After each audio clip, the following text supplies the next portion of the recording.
Welcome to Washington Today on C-SPAN Radio for Wednesday, February 9th, 2022. CDC Director Dr. Rochelle Walensky standing by the agency's mask guidance, saying that COVID-19 cases are still high nationwide, and now is not the time to end mask mandates in schools and other public places. But many state governors are doing just that, and today, New York Governor Kathy Hochul lifting the mask mandate in her state for private businesses, but keeping the mandate for schools in place for the time being. U.S. House Speaker Nancy Pelosi calling on the House Republican leadership to deal with Republican Congressman Hal Rogers, who, according to reports, poked Democratic Congresswoman Joyce Beatty in the back and used crude language after she asked him to put on a mask in a tram that they were riding on together. The House Minority Leader Kevin McCarthy asked about the RNC censure of two House Republicans for their taking part in the investigation of the January 6th attack on the Capitol, and the RNC describing what happened that day as legitimate political discourse. Kevin McCarthy says the rioters that day were not engaged in legitimate political discourse. Plus a second confirmation hearing for FCC nominee Gigi Sohn, and senators getting a classified briefing from the Biden administration on Iran's nuclear program. This from Bloomberg News. U.S. Centers for Disease Control and Prevention experts are developing guidance to help states ease COVID-19 rules for mask wearing, even as U.S. health officials said it's still premature to dispense of the measures, as some governors are doing. Numerous Democratic-leaning states are already dropping or scaling back such restrictions. New York Governor Kathy Hochul said the state will end its indoor mask mandate, and Massachusetts Governor Charlie Baker said a school masking requirement will be allowed to expire. New Jersey, Delaware, and Connecticut have all announced moves this week to ease or end mandates amid rising public discontent with pandemic rules. That from Bloomberg News. Reporters questioned today, too, the CDC Director, Dr. Rochelle Walensky, during a virtual White House briefing. Let's go to Sabrina Siddiqui at the Wall Street Journal. Thank you so much. This is a question for Dr. Walensky. I just want to follow up on current guidance around masks because the last CDC recommendation was that there should be indoor masking in public settings where transmission is substantial or high. According to CDC data, that appears to still be the entire country, the case in the entire country where community transmission is high. So is that still the recommendation? And furthermore, you've also recommended that there be universal masking in schools. Is that a recommendation you stand by as states are also moving to drop or to lift mask mandates for teachers and students in schools? Dr. Walensky? Yeah, thank you, Sabrina. So we certainly understand the need and desire to be flexible, and we want to ensure the public health guidance that we're providing meets the moment that we're in. As we've discussed, and as you noted, cases and hospitalizations are falling. This is, of course, encouraging, and that leads us, of course, to have us look at all of our guidance based on the latest data and the science and what we know about the virus. We also look, of course, as Jeff mentioned, to our hospitalizations, looking at the hospitals as a barometer of how they're doing locally. So those decisions can be made at the local level. And, of course, we at CDC will keep the public informed about our guidance, and we will clearly communicate those recommendations to the public if and when they are updated. CDC Director Dr. Rochelle Walensky referring to Jeff Zients, White House COVID-19 response coordinator, on this virtual call, and also joining them, Dr. Anthony Fauci, head of the National Institute of Allergy and Infectious Diseases. U.S. now averaging about 250,000 new COVID cases a day. That's down by 2/3 from the Omicron variant-led high levels of mid-January. Still high. 7-day average of new COVID-19 hospital admissions, now about 13,000. That's down 25% in a week. Deaths, a lagging indicator, still at around 2,400 people per day in the United States.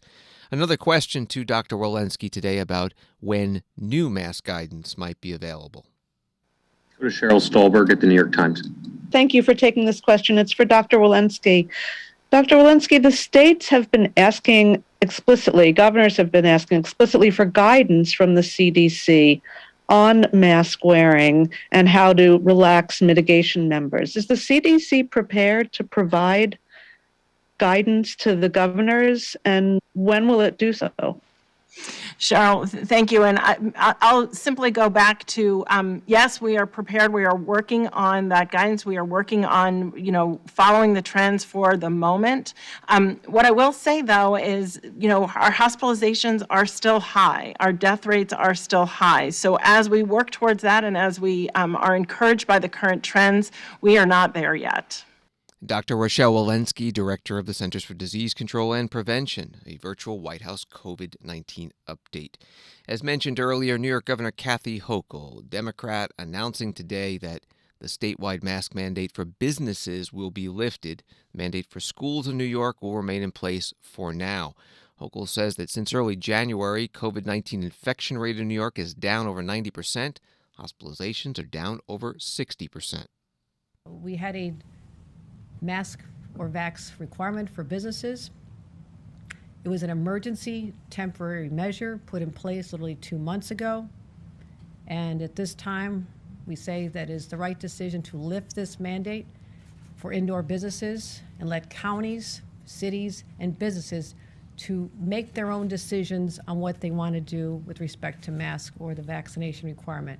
Given the declining cases, given declining hospitalizations, that is why we feel comfortable to lift this in effect tomorrow. And I want to thank all the businesses and the county leaders and the health departments and places as far away as Erie County who did the right thing to help us get through this. I believe this has made a huge difference, and it gives also patrons of businesses the comfort to know that they are safe when they went into these stores during our most vulnerable time when we saw those numbers literally off the charts. And now those numbers are coming down, and it is time to adapt. However, we want to make sure that every business knows this is your prerogative. And individuals who want to continue wearing masks, continue wearing masks. And I suspect when I walk the streets of New York City, as I often do, I'm still going to see a lot of people wearing masks because they will feel safer. That is something that they are very, very welcome and encouraged to do. But in terms of having a requirement, it is being lifted as of tomorrow. New York Governor Kathy Hochul giving a virtual news conference from Albany. New York's school mask mandate, again, as mentioned, that's going to stay in place for now, is the subject of an ongoing legal battle like so many other mask requirements in other states.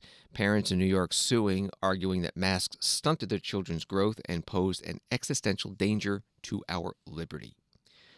A Reuters story out of Canada. Canadian federal ministers on Wednesday urged protesters blocking 2 border crossings with the United States to return home before more damage is done to the economy, as the 13-day-old demonstration opposing pandemic measures dragged on. The Ambassador Bridge, a key link used to move goods between the two countries, has been shut for inbound Canadian traffic since Monday night, while another border crossing in Alberta has been closed in both directions since Tuesday night. We'll hear from the Canadian Prime Minister Justin Trudeau in a moment, but first the U.S. point of view on this protest from the White House and Press Secretary Jen Psaki. Does the president have a particular opinion about this trucker action going on in Canada right now? Because it is affecting not only Ottawa, but obviously some of these border crossings. And could it possibly have some impact on the U.S. economy? Yeah. In the long run, if it continues? So we are watching this very closely, because as you kind of touched on here, the Ambassador Bridge is Canada's busiest link to the United States and accounts for about 25% of trade between the two countries. And so the blockade poses a risk to supply chains for the auto industry because the bridge is a key conduit for motor vehicles, components and parts, and delays risk disrupting auto production. We are in close contact. We've been doing a great deal of work on this. Liz Sherwood-Randall, our Homeland Security Advisor, convened a meeting just today. We're in very close contact and coordination with the Custom and Border Protection Team and Canadian counterparts, Michigan Governor Whitmer, and industry stakeholders. We are also monitoring very closely and engaged with auto companies on what the impacts could be of auto parts, which is what would come from Canada, and the impact on the United States. We're also tracking potential disruptions to U.S. agricultural exports from Michigan into Canada. There are a number of steps that we have proactively taken, I should say. The Customs and Border Protection Team, they've worked with Canadian counterparts to route traffic from Ambassador Bridge to Blue Water Bridge. There's still a lengthy delay, but it is enabling some of these trucks and transports to get through.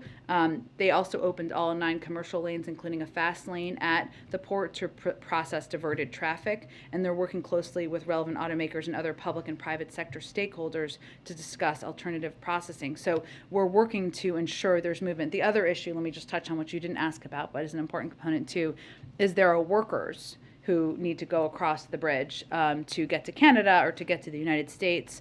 And the workers, they go over the Ambassador Bridge typically. They are being detoured to the Detroit-Windsor Tunnel, which is open, which enabling them to move past. So we're very focused on this. The president is focused on this, and we are working very closely with the team at DHS, with Canadian officials and others to do everything we can to alleviate the impact.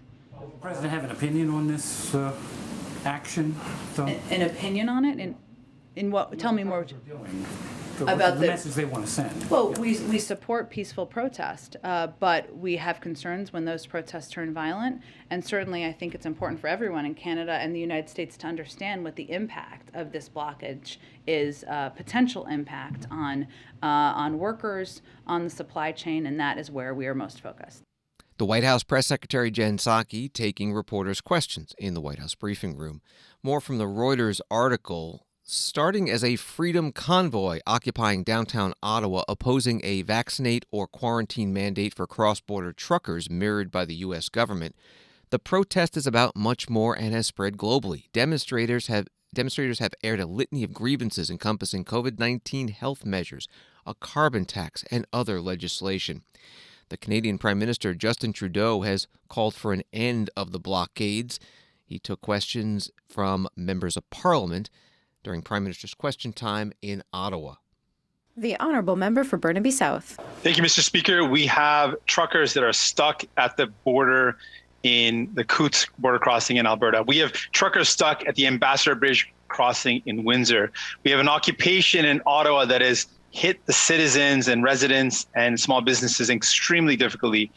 And we know that a significant portion of funding of this convoy is from foreign U.S. dollars. So will the Prime Minister do everything possible to stop this convoy and these protests by contacting U.S. officials and investigating where these funds are coming from and working with them to stop it? Honourable Prime Minister. Mr. Speaker, we're working very hard with partners at different levels of government to make sure that we're ensuring that the flow of funds to criminal activities is interdicted. We're going to continue to do that while all the same time ensuring that there is a right for free and open legal protests. That is extremely important in this country. I will highlight, however, the irony that the member opposite brought up, which is indeed a harsh one, that when this convoy originally was all about truckers protesting, now it's truckers being protested, being prevented from doing their jobs of putting food on our tables and supporting our manufacturers. The Canadian Prime Minister Justin Trudeau in Ottawa. Prime Minister's question time. The question from Member of Parliament Jameet Singh. Back to Washington. Congressional Black Caucus Chair, Congresswoman Joyce Beatty, Democrat from Ohio, writes Politico, said on Wednesday she had accepted Congressman Hal Rogers' apology, Rogers, Republican from Kentucky, in response to allegations of workplace harassment. But she also expressed concern she would have been treated differently by the veteran lawmaker if she were not a black woman. In a Twitter thread on Tuesday, Beatty said she had asked Rogers to abide by COVID-19 protocols by putting on a mask while boarding the train that runs between the Capitol and nearby office buildings. Rogers allegedly responded by poking Beatty's back and demanding that she get off the train. When Beatty asked Rogers not to touch her, Rogers told Beatty to kiss my ass, according to Beatty. Congresswoman Beatty spoke on CNN Wednesday morning. You know, it was insulting. It angered me that he would have the nerve to poke me in my back. That was bad enough. And when I asked him not to touch me, after asking him politely to put his mask on, he then told me to kiss his ass. And with that, I told him I would not be disrespected, that I was a colleague of his and I was a Black woman. And I wasn't going to be bullied by him. I actually told him he picked the wrong woman today because I was not going to be bullied, standing up for something that I thought was right, because there was a mandated sign on the train that tells you if you ride, you have to put your mask on. And so he chose to ride versus walk. We just the day before had stood out on the Capitol steps in respect and honor for some 900,000 people who have died because of COVID. So I was in my place because the sign said wear a mask to ride. And there's only 2 cars you can ride on because of COVID. They blocked off all of the other cars. Congresswoman Joyce Beatty on CNN. Congressman Hal Rogers put out a statement Tuesday when the incident occurred that read, "This afternoon I met with Congresswoman Beatty to personally apologize. My words were not acceptable, and I expressed my regret to her first and foremost." Today, House Speaker Nancy Pelosi asked about it at her weekly press conference.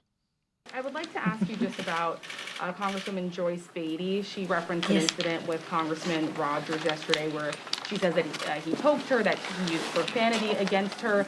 This obviously comes on the heels of a lot of tense interactions between Democrats and Republicans. Congresswoman Cori Bush said she even had to move offices. You've been here in the House for more than 30 years. Have you ever seen the discourse between Democrats and Republicans this bad? I haven't seen the obstruction on the part of the Republicans and the legitimate political discourse reflection of their values this bad. The Republican leadership should be addressing the comments made by the Republican to Joyce Beatty. And as I've said to some of you who have asked me in the hall, if somebody insults you and it's public knowledge, you have to apologize in a very public way as well. Congresswoman Beatty and the Black Caucus took great offense at the crude language that was used to a Black woman in the Congress. And so when people say, oh, there's gridlock in Washington and why can't they get along? It's not gridlock. It is obstruction. It is not shared values about respect for the institution that we serve in. The House Speaker Nancy Pelosi, Democrat from California, with reporters today. She used that phrase, legitimate political discourse. That is a reference to the Republican National Committee's censure last weekend of 2 House Republicans for their participation in the Select Committee investigating the January 6th attack on the U.S. Capitol. The censure resolution also said that people that day were engaged in legitimate political discourse. Both Speaker Pelosi and the House Republican leader Kevin McCarthy asked about this today. Again, we start with the Speaker. I say this to Republicans all the time. Take back your party from this cult. Take back your party. America needs a strong Republican Party and a strong Democratic Party. But it has been hijacked, and it's disturbing to see that the Republican leader of the House literally refused to condemn that resolution of legitimate political discourse. He literally ran away from the press when he was asked about his position. The Republicans can run, but they cannot hide from what happened on January 6th to call that legitimate political discourse. 140 law enforcement officers were wounded. Some people died. It was an assault on our Capitol, our Congress, more importantly, assault on our democracy. They can run, but they can't hide. Speaker Pelosi talking about a video from Tuesday showing Congressman Kevin McCarthy, the House Minority Leader, not answering reporters' questions as he walked with them in the hallways. But today he did stop and did answer some questions. Here's Congressman McCarthy on MSNBC. Do you agree with that characterization from the RNC?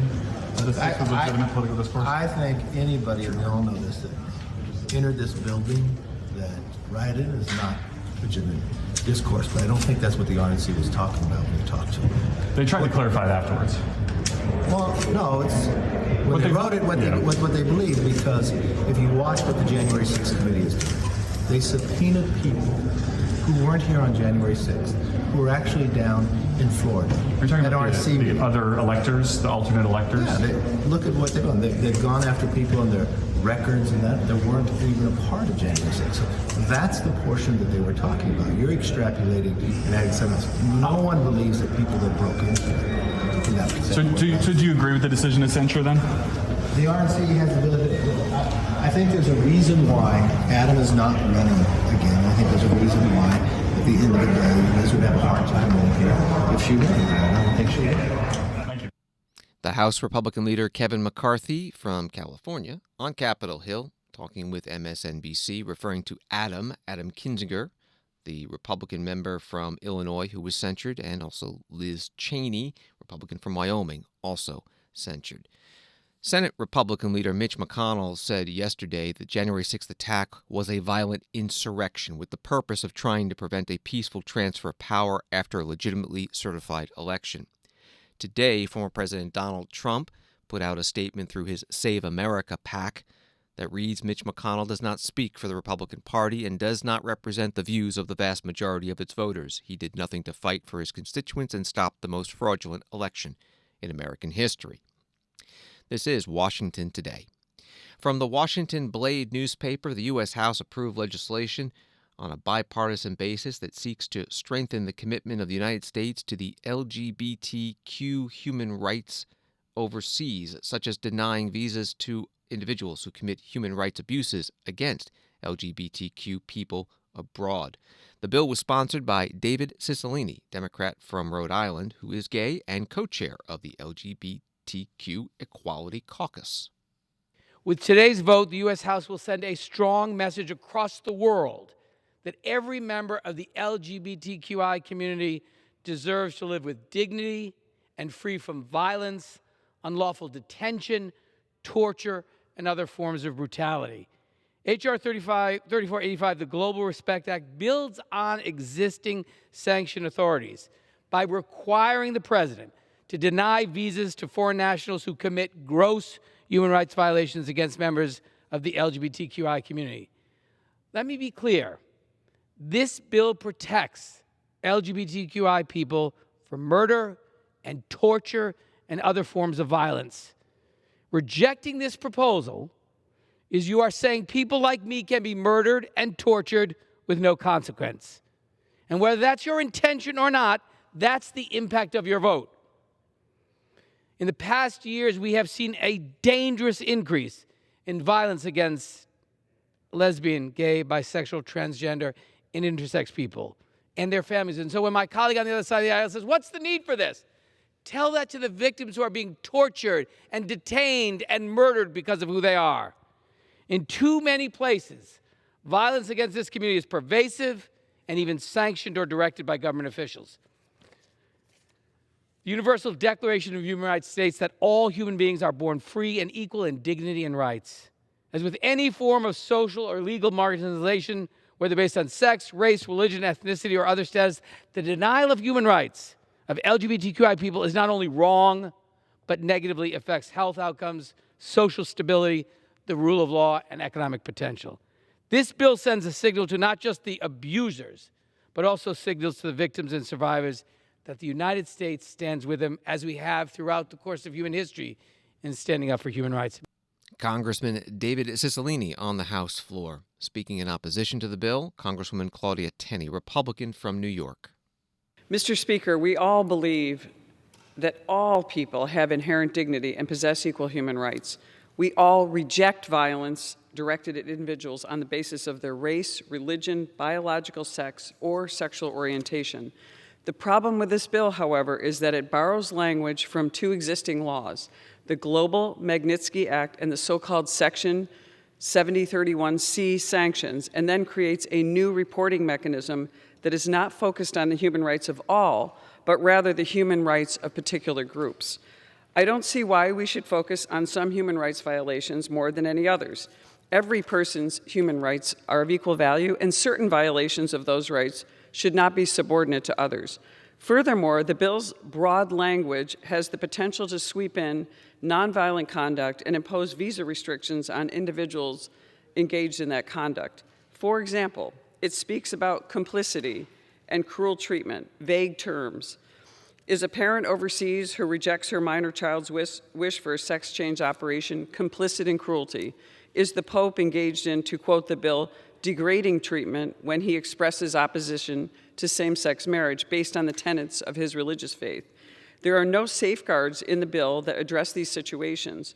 When free speech, religious freedom, and parental rights protections were proposed to be added to the bill, the Democrats balked and voted against it. They preach tolerance until they're asked to vote on it. Regardless of the author's intent, which I think is good, there are people that will use the bill to target their political and ideological opponents in the culture wars. The bill's author will say that there should be no problem since it just uses the very same language as other human rights statutes. But those existing provisions already address and punish the conduct this bill targets. Congresswoman Claudia Tenney, Republican from New York. The House passed this bill. The vote was 227 to 206. The yes vote came from Democrats plus 6 Republicans. Brian Fitzpatrick of Pennsylvania, John Katko from New York, Adam Kinzinger of Illinois, Peter Meyer from Michigan, Tom Reed from New York, and Maria Elvira Salazar from Florida. Washington Today continues in a minute. Listen to C-SPAN Radio with our free mobile app, C-SPAN Now. Get complete access to what's happening in Washington, wherever you are, with live streams of floor proceedings and hearings from the U.S. Congress, White House events, the courts, campaigns, and more. Plus analysis of the world of politics with our informative podcasts. C-SPAN Now is available at the Apple Store and Google Play. Download it for free today. C-SPAN Now, your front row seat to Washington, anytime, anywhere.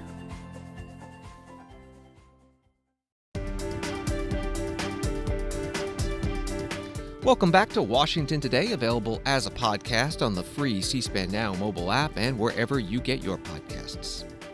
President Joe Biden meeting with electric utility company CEOs today at the White House. A preview from E&E News says that representatives from major electric utility companies will meet with President Biden to advocate for sweeping new clean energy tax credits and outline their efforts to build a low-carbon energy system. The meeting comes as progressive Democrats and clean energy groups are pushing for renewed discussions over the stalled Build Back Better Act. That from E&E News. Here's President Biden. I want to thank you for what you're doing to help get the word out about clean energy and the component, one of the most significant component of my Build Back Better plan. And thank you for coming to speak on its behalf. It's about building a clean energy future, and we're seeing incredible enthusiasm and support for the effort, not just from you all, but around the country. I mean, there's a real, people are, I guess when things got really bad and made people realize, my Lord, this is real. This is real, this climate change. And it's about building that future, that clean energy future. And how many major announcements have we seen recently? Ford and GM, for example, building out their electric vehicle production, a total I think, investment of, I think it's almost $18 billion, 11 and 7. And Union Pacific Railroad, I was recently out in Pennsylvania, in Pittsburgh, but to see other parts of what was going on. But the Union Pacific Railroad is buying electric locomotives that are being built in Erie, Pennsylvania.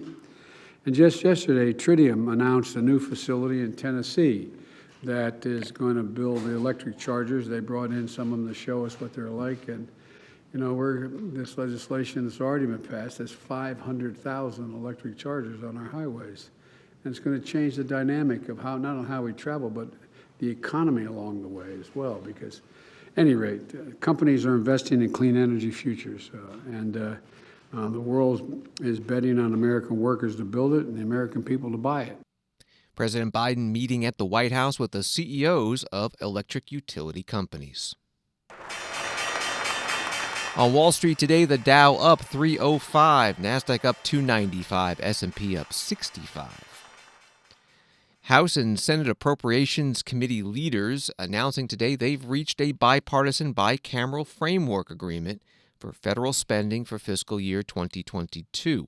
The House Appropriations Committee Chair, Rosa DeLauro, Democrat of Connecticut, writing, "I'm pleased to have reached agreement on a framework which will allow our subcommittees to get to work finalizing an omnibus." Omnibus refers to the package of regular spending bills, all put together into one bill. And once the latest temporary government funding measure clears Congress and is signed into law, the new deadline to get that final year-long spending package enacted will be March 11th. The first bipartisan bill to prohibit members of Congress and their spouses from owning stock has been introduced. The sponsors are Senators Elizabeth Warren, Democrat of Massachusetts, and Steve Daines, Republican from Montana. Warren spoke to reporters today. Yes. Why is that important right now? I mean, now Speaker Pelosi might be introducing something, so why is what you're doing with Senator Daines really important right now? So this is the Senate's first bipartisan bill on ending stock ownership and trading among members of Congress. The American people have a right to know that when lawmakers are making decisions, it's about the best interests of the American people, not about the lawmakers' own personal financial interests.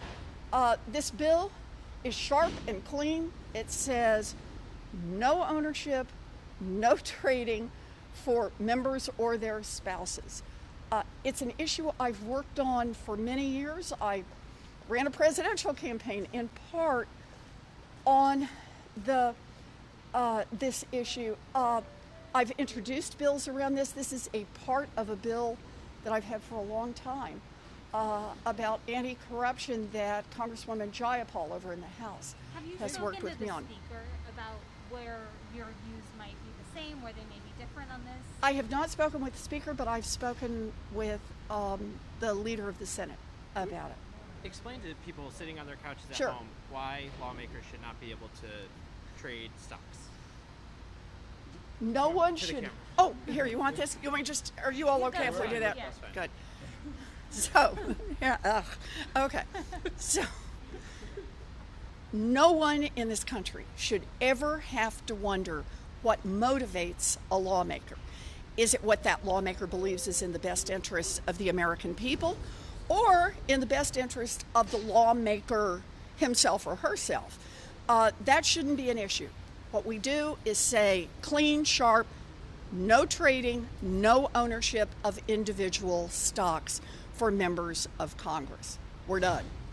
Senator Elizabeth Warren speaking with reporters today on Capitol Hill, an issue that has been getting a lot of attention lately. Not a day goes by that a member's not asked about prohibiting members of Congress from owning stock. Senator Warren and Senator Daines' bill, not the only one in play. The New York Post writes about another proposal from Senators Jon Ossoff, Democrat of Georgia, and Mark Kelly, Democrat of Arizona, not bipartisan, but another proposal.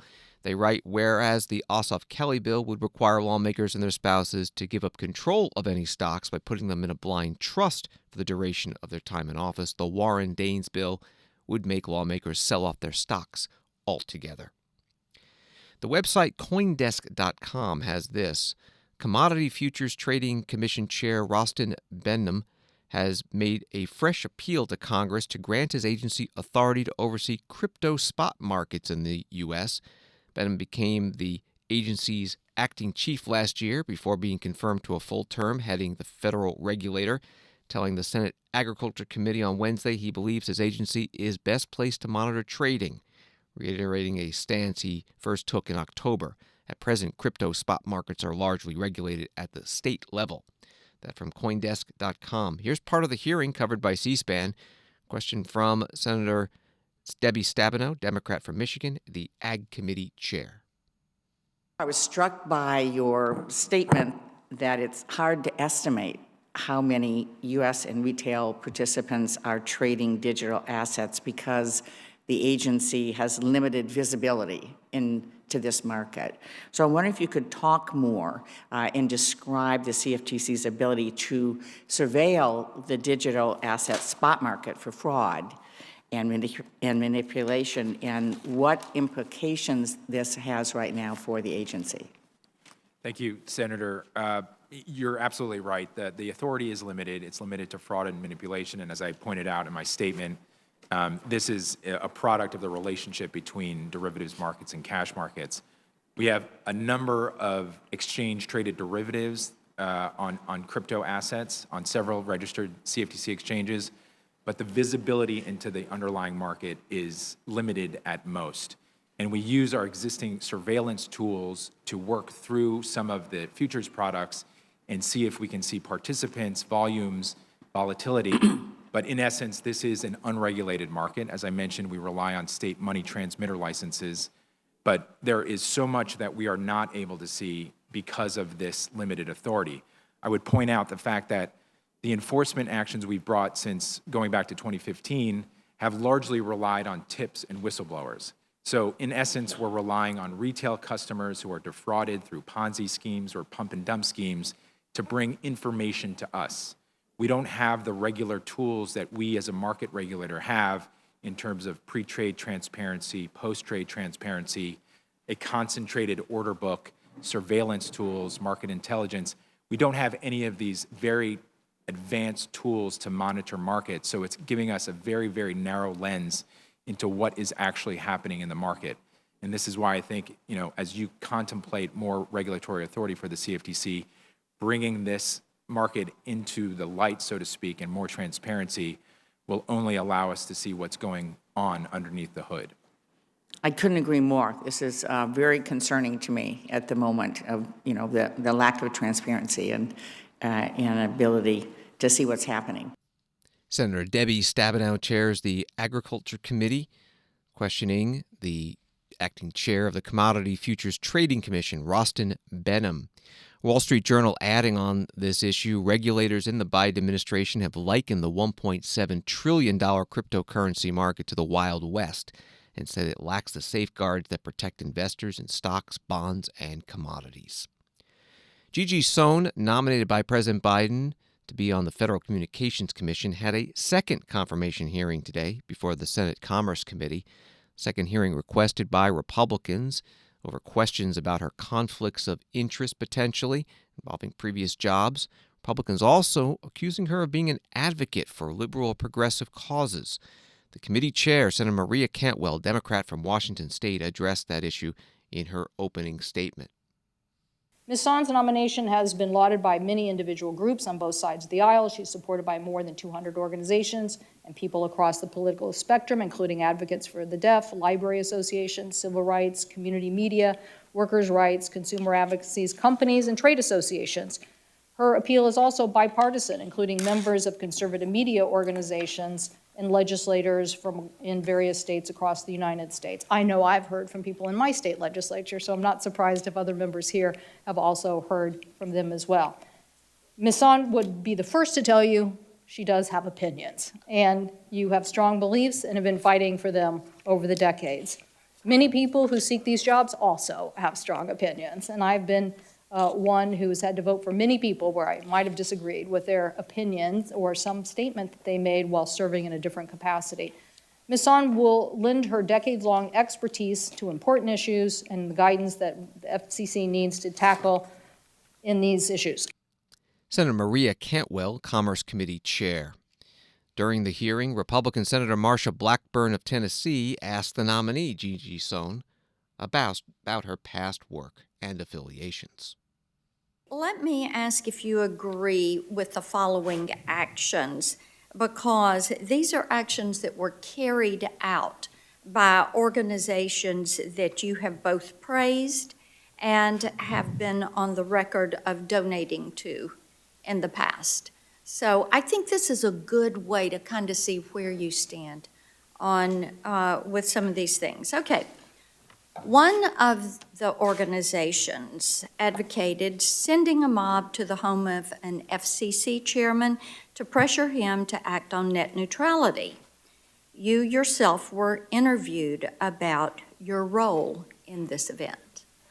So I think you're referring to the time that a group laid down in front of Chairman Wheeler's car and wouldn't let him come to work. I obviously did not support that. And in fact, I made the phone call, and I did this many times at the FCC when the activists would flood our email boxes with emails, like thousands of them, I would get a call from Ruth Milkman, the chief of staff, saying, make it stop, and I made it stop. So I did not support, So you certainly were not support that. deeply intertwined with these organizations. No, I would say I was the outreach coordinator for Chairman Wheeler, so it was my job to tell these people to make it stop, and I did. To lay off, okay.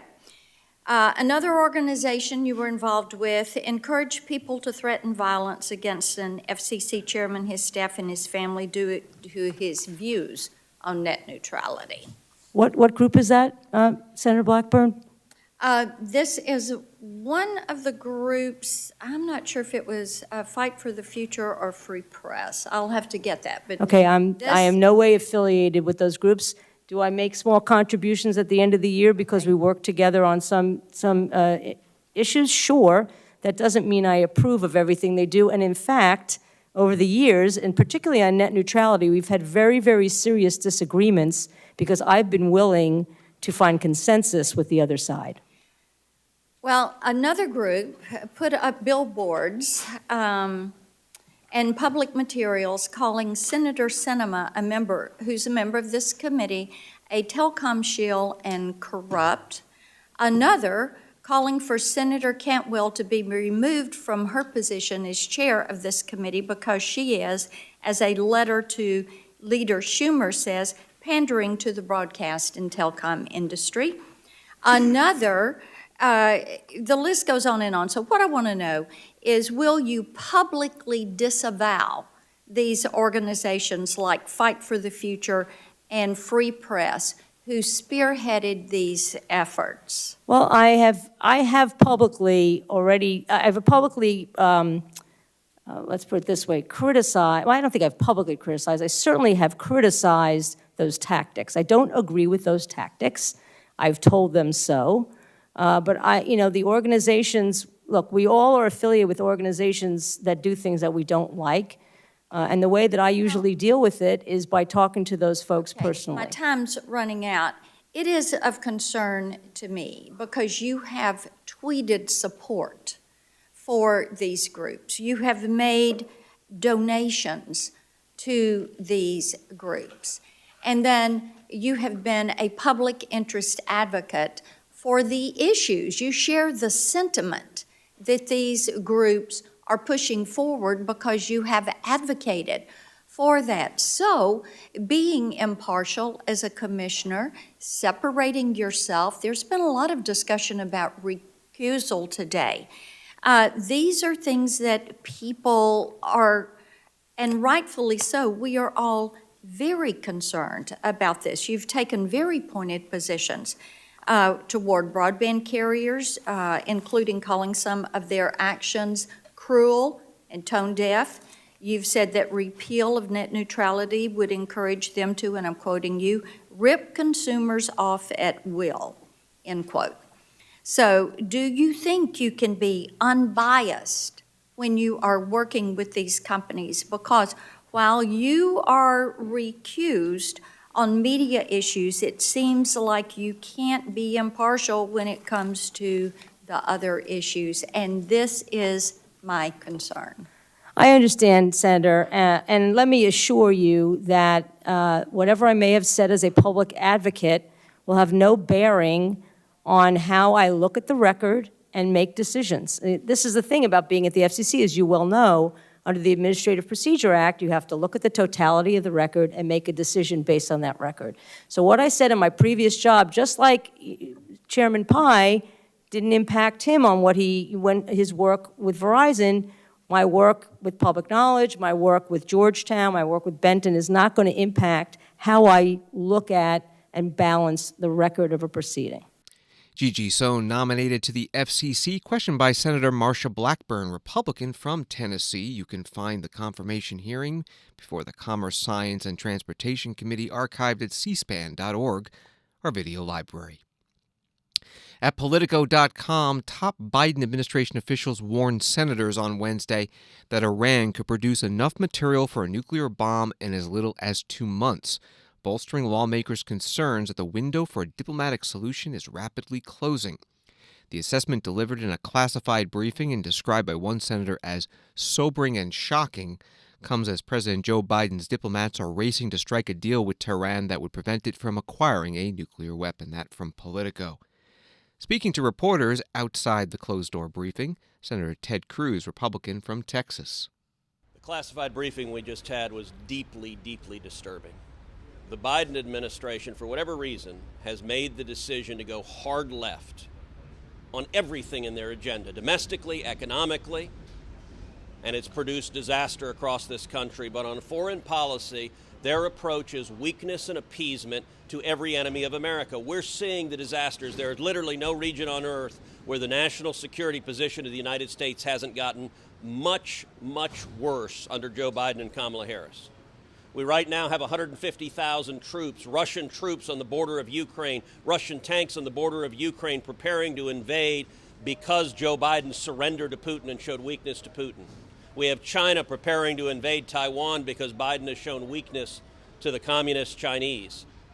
But the single most dangerous act of surrender that is going on right now is what we just heard from. The Biden surrender to the Ayatollah Khamenei, the Ayatollah, a theocratic zealot who regularly chants death to America and death to Israel. This administration desperately wants to surrender to this Ayatollah, to once again send billions of dollars in cash, in pallets, in unmarked bills in the dead of night. And one of two things will result from that. Either, number one, by the end of 2024, the Ayatollah will acquire a nuclear weapon. And if that happens, I pray to God we do not discover it from his detonating a nuclear weapons in the skies of Tel Aviv or New York or Los Angeles. Or number two, because they have pursued such a hard, partisan, left-wing agenda of appeasement, they have made the chances 100% that the day the next Republican is sworn into office as president, which I believe will be January 20th, 2025, whatever disastrous deal they negotiate will be ripped to shreds. This is an incredibly dangerous surrender. Weakness doesn't work, and tragically, Joe Biden and Kamala Harris don't understand that and keep pursuing the same Neville Chamberlain policy with every enemy of America. Senator Ted Cruz speaking to reporters outside a classified briefing on Capitol Hill for senators on the Foreign Relations Committee. The briefing coming from Rob Malley, U.S. Special Representative for Iran and one of the architects of the 2015 nuclear deal, and Brent McGurk, top Middle East official on the National Security Council at the White House. Iran today revealing a new long-range missile built domestically. White House Press Secretary Jen Psaki asked about that and the status of the nuclear talks. Iran announced today that they said that they have developed a missile that can strike Israel or U.S. bases in the region. I'm wondering if you have a reaction to that, and then also kind of generally wanted to check in on where you thought the sort of progress on talks over a new nuclear deal are standing right now. Well, in terms of where things stand, Special Envoy Malley and his interagency delegation have been in Vienna for the 8th round of talks. As we've said, and this is consistent, the report you referenced is consistent with this, our talks with Iran have reached an urgent point on mutual return to full implementation of the JCPOA. A deal that addresses the core concerns of all sides is in sight, but if it is not reached in the coming weeks, Iran's ongoing nuclear advances will make it impossible for us to return to the JCPOA. So those talks and conversations are ongoing, but I would say that as we noted back, I believe in December, the president asked his team to prepare a range of contingencies because we are at a pivotal point because of the progress that they have made in recent years as a result of the former president and his team pulling out of the nuclear deal. The White House Press Secretary Jen Psaki during her daily briefing. About that new Iranian missile, Reuters reports that state TV in Iran displayed the new surface-to-surface Khaybar-Sheikhan missile, translating to Khaybar Buster, which refers to an ancient Jewish oasis in the Arabian Peninsula's Hijaz region that was overrun by Muslim warriors in the 7th century. Thanks for listening to Washington Today. You can get more top Washington stories sent to you each day with C-SPAN's evening newsletter, Word for Word. Subscribe at c-span.org/connect. Hope you have a good night.